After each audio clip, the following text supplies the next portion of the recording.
If a neighborhood is to maintain stability, it is necessary that property shall be continued to be occupied by the same social and racial classes. This is a direct quote from the Manual of the Federal Housing Administration, also known as the FHA.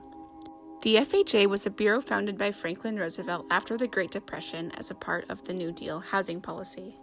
The FHA said that its goal was to make the U.S. a nation of homeowners, and its primary function was to guarantee that credit institutions would be repaid up to 80% of a loan if a FH homeowner defaulted on payments, removing the risk of issuing home loans and opening up home ownership to the middle class.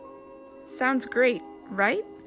Well, while it said its goal was to make the U.S. a nation of homeowners, the FHA actually sought to make the U.S. a nation of white homeowners, as it was guilty of explicitly racist practices that continue to have an effect on the U.S. today.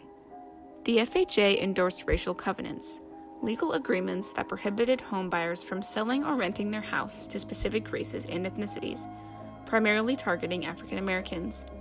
The agency also practiced redlining, refusing to approve loans in inner-city areas and any areas with any African American population.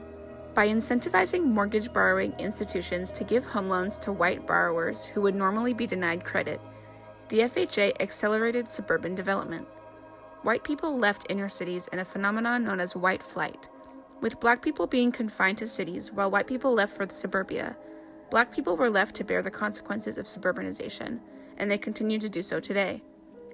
When metropolitans suburbanize, large financial burdens fall on inner-city areas as they struggle to generate tax revenues lost from those that leave.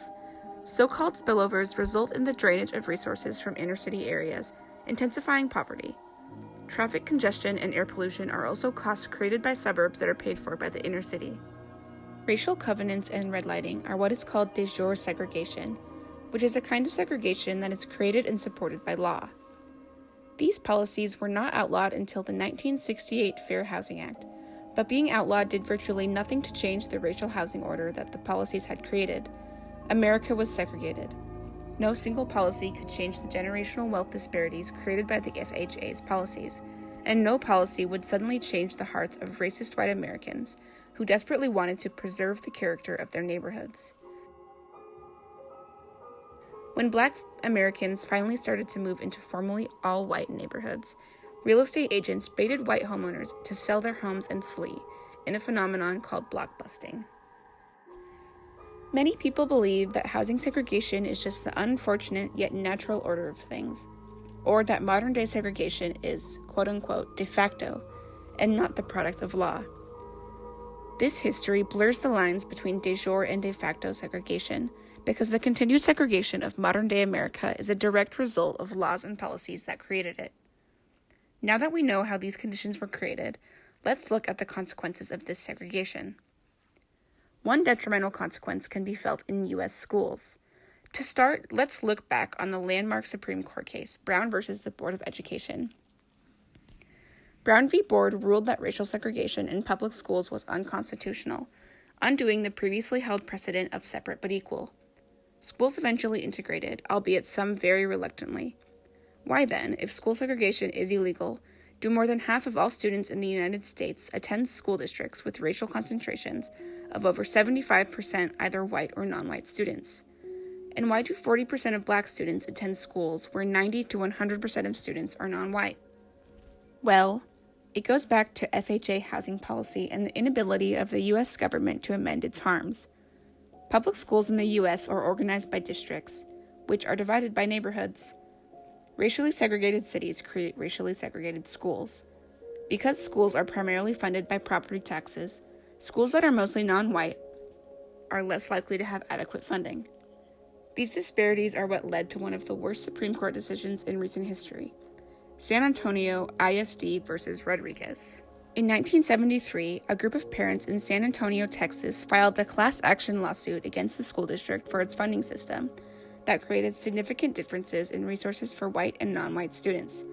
The allocation of $37 per student in the predominantly Mexican-American school and $413 per student in the nearby predominantly white school. Despite the Supreme Court saying that the racially segregated schools are unequal in Brown v. Board, the court decided in San Antonio v. Rodriguez that inequalities in schools created by de facto segregation were constitutional. and not the government's responsibility. How do these discrepancies impact students almost 50 years later? Students who go to high-poverty schools with less access to resources are much more likely to have reduced academic achievement, to be vulnerable to school-to-prison pipeline, and have less access to the network of opportunity, meaning they don't have the necessary connections and knowledge needed to attend college or get sufficient jobs. These discrepancies widen the achievement gap between white and black students, ultimately setting black students up for failure. The FHA's racist policies are a dark part of American history that is fairly recent, but is often overlooked in conversations about race in this country. Redlining and racial covenants are considered a thing of the past, but their existence shaped the U.S. in a foundational way. Overt racism is at the very heart of American infrastructure, literally dictating how this country was built and how American cities were shaped. The stratifying conditions that these policies created will continue to reproduce, generating more disparities over and over again until they are addressed head-on.